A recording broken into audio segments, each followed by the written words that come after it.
And we're rolling. You know, I don't make these videos to try to impress you or to get viewership or subscribers or stuff like that. I make these videos to record my thoughts and to record my memories. I have two other channels that have over 100 some odd thousand views between the two of them. One of them's at 100,000. I've been doing this a while. And usually I'm hammered drunk. I have no idea why people like my videos, but they keep watching them. This video is really about kind of the same thing, but it's hard to explain why they're connected, other than they're connected by dickweeds. First, I got to start off, before I get to the rock and roll part, I got to start off by pointing out that about a week or 10 days ago, I literally had to shoulder a guy in the 7-Eleven right behind me, and because he was standing in the middle of the fucking aisle. It's a narrow aisle. You really can't accommodate three people my size abreast. He was standing right in the middle of the aisle, saw me coming. I'm looking him right in the eyeball coming, and because he's my size, he's decided he's going to make me turn sideways and shimmy like some kind of sissy ballet dancer doing a plie. That ain't going to fucking happen, buddy. So I gave him the shoulder, and so he couldn't say shit later, if I knocked him down or shit. I gave him my bad shoulder. I popped him with my bad shoulder to teach him a little lesson that, this is Pflugerville, Texas. We're polite here. We get the fuck out of the way. In that store, we know how to line up, because I just dealt with a dickweed. You're in battery saver mode. Some features may be limited. That means it turned back on automatically. Fuck that shit. Yeah, thank God that stinky ass vehicle's leaving. My God, that thing was emissions central. So I went in the store a little while ago, and there was a guy there. This is probably going to go on way too long. There was a guy there who had his son, had his hands on his son's shoulders, holding his son right in the middle of the fucking aisle. And since he kind of had his back up against the metal, and what am I going to do? Run an attack right over? No. I stepped in that little bit of space between his son and the next customer, and let the dad know that he almost got his son crushed by not following the simple rule inside that store and elsewhere, which is you bend to the right. You just keep forming your queue to the right and leave the left side open for people coming in, their right side coming in. That's how civilized people, non-dickweed people around here behave. He wasn't doing it right. He was acting like he owned the joint. And I can kind of see he comes out. Actually, when I came out, I noticed he was sitting on the side, waiting for something. And then right here under my tree, he hooked up right over there with some guy, and they started chatting. And one of the first things started to tell my stories without my cigarette. They're chatting. I think one of them mentioned some band name or something like that. And the guy goes, man, I grew up on rock and roll. And it just from having seen one of them up close and the other, I sat there and I waited a good 3 to 5 minutes as they were getting into that romance kind of.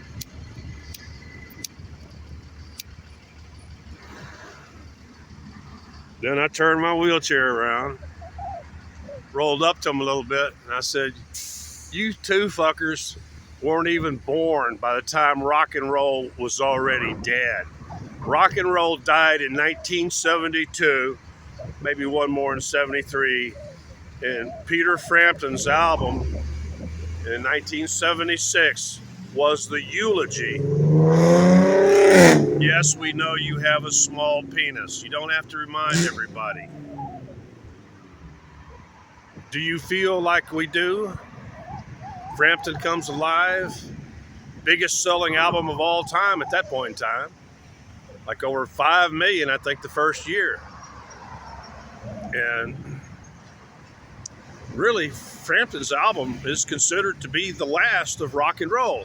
Then you start getting into these, into the fucking, actually, in the American, I want to educate some of you on this. So that's why I'm going to title it in the rock and roll era genre kind of stuff, is that that's one of the freaky things that happened in this country, is that while the punk thing was already, by 69 or 70, the punk scene, and like I guess mostly the East End of London was taken off, was dominating music in London. And this country, right as rock and roll died, decided to switch over to disco music and shit. And then there also emerged the hair bands. That's one guy when he's going, yeah, Aerosmith, man. Yeah, I remember I was with them, one guy when it looks like, yeah, I was this close to Mick Jagger's. I already told him I had worked for Carlos Santana in 1976. And Carlos Santana is a pedophile. Little boy pedophile, gay pedophile. And I'm sorry, you can sue the fuck out of me. I don't really give a shit because it's true. It wouldn't stand up. You can sue the hell out of me. Carlos Santana is a gay pedophile. That's why I got hired. He was firing all of his roadies and shit like that. He was planning his first Central South American tour, and all of his roadies was giving him a hard time because he couldn't really perform with a woman. That's probably why he's still sitting around designing women's high heel shoes, and has already tortured like 2 wives, stuff like that, as he really has no interest in. He's a tiny little man. He likes tiny little boys. But I was there in rock and roll, 60s, 70s, and to have these punks that are, I don't think either one of them was over 45 years old, talking about, yeah, man, I grew up on rock and roll. You didn't grow up on shit. You grew up on crap music of the 80s, 90s, and crap like that, and then listening to the good stuff that was generated by my generation and the generation just before me of the 50s and shit. That's the best music. Almost all future music was sampled on. I mean, the first rap, they was almost all, and they still are sampling and using, the music of my generation. There's a rap song out right now that uses a McDonald's I Keep Forgetting and stuff like that. He keeps sampling that, and he plays the melody, and otherwise there's nothing original about his composition. But let me tell you about what it was like in rock and roll days.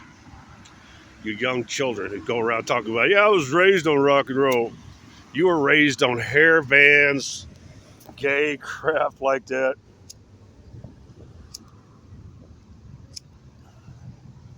You don't have a clue what it was like. This was a typical night in San Francisco Bay Area where I grew up. I could fill up, for less than $2.50, I could fill up my VW Bug, and that's provided if the tank was almost completely empty. And that's when gas prices were kind of unusually high right about then. We were coming up on the, it was pretty close to 25 cents a gallon. And we could buy a bag of weed, $10, split it 4 ways, $2.50 a piece. Get a bottle of Boone's Farm wine for $1.49, and you could see the greatest rock and roll acts in history at the Cow Palace or the Fillmore West or at Winterland for never more than $2.50 to $3.50 tops. That was the highest price that Bill Graham, the rock and roll promoter, would charge for any of those venues. And they're all over. You'd run into people. I remember running into Todd Rundgren, who was setting up and playing in Arundel Park in San Carlos, just a few blocks away. They were setting up everywhere trying to play. They were, great rock and roll bands were playing everywhere for free, just to get exposure and to get practice and to get, exposure to the public. Yeah, I'd say Rundgren he makes my, top list. I like his stuff. But there was just so many. They were all over the place. I really don't want to get into telling rock and roll stories and stuff too much. It's too time consuming. But my point is, we can go out and do all that, and on the way home, when we have a really raging case of the munchies, we could stop at this little place, and we could get 2 cheeseburgers, 2 fries. We're talking per person here. 2 cheeseburgers, 2 fries, and a strawberry chocolate milkshake for about 83 cents. Cheeseburgers were 19 cents. You know, you could actually get a good sized meal and change back from $1. You could have a night out on the town, you get drunk, get high, go see some of the best rock and roll, hook up with for $10. And now it's this commercialized bunch of old strutting old queens, you know. I mean, Mick Jagger, come on, he's gay as shit, you know, and stuff. Elton John even, you know, I think started off as, please. I barely even saw the end and death of rock and roll. And all you people who try to, your whole lives have been built on listening to my generation's music and or just variations thereof. There's been almost really very little innovation since my generation. But it just cracked me up. Well, I grew up on that stuff. And the fact that he would mention Aerosmith, which all of us real, you know, rock and roll types still consider Aerosmith, REO, Speedwagon to be regional bands that never were really successful, you know, outside of the, like in their case, the the New England Northeast area. You know, they really just were not. Yeah, they could do occasionally. Yeah, they could go on a tour and sold a few records, but they were just not up there. And who even remembers? These were the kind of guys that could probably actually remember some of them hair bands that they probably had to listen to when they were little kids, you know, 5, 10 years old. Because that's what their parents were listening to, was that nasty 80s hair band crap when they were, yeah, neither one of these guys was more than 45 years old. Tops. Yeah, I grew up on that stuff, man. Now, you grew up listening to reruns of my life. So,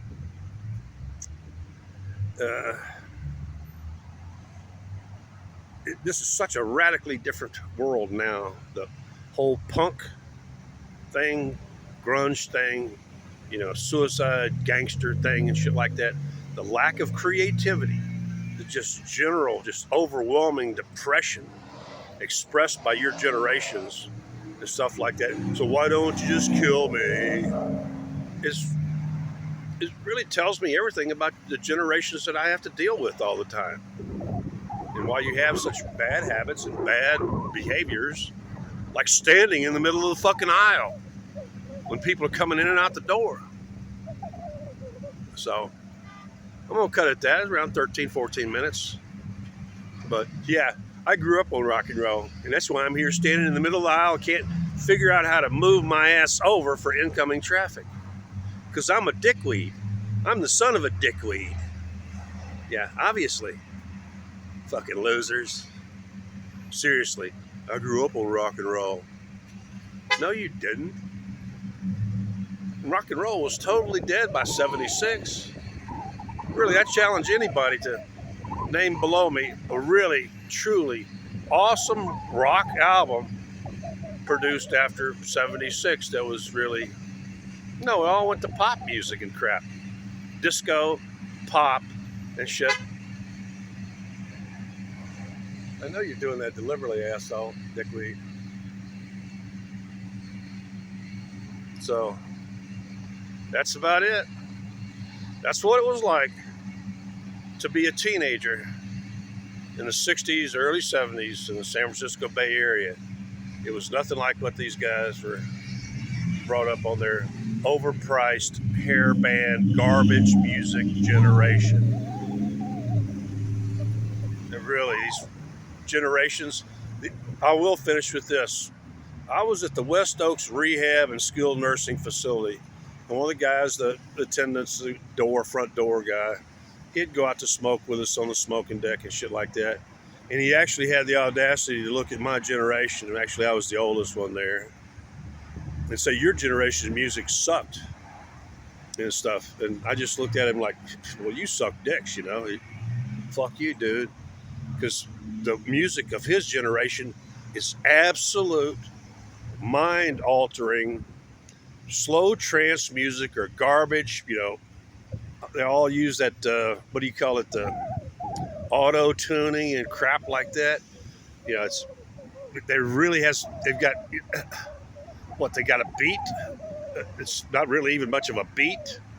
I've listened to, you can't keep from hearing the shit. There really hasn't hardly been any decent fucking music produced in 20 years. It's been about 20 years. It's almost all been garbage for the last 20 years. It's been predominantly garbage for 45 years, 50 years, almost. There really hasn't been a real, you know, there's been some, but not much.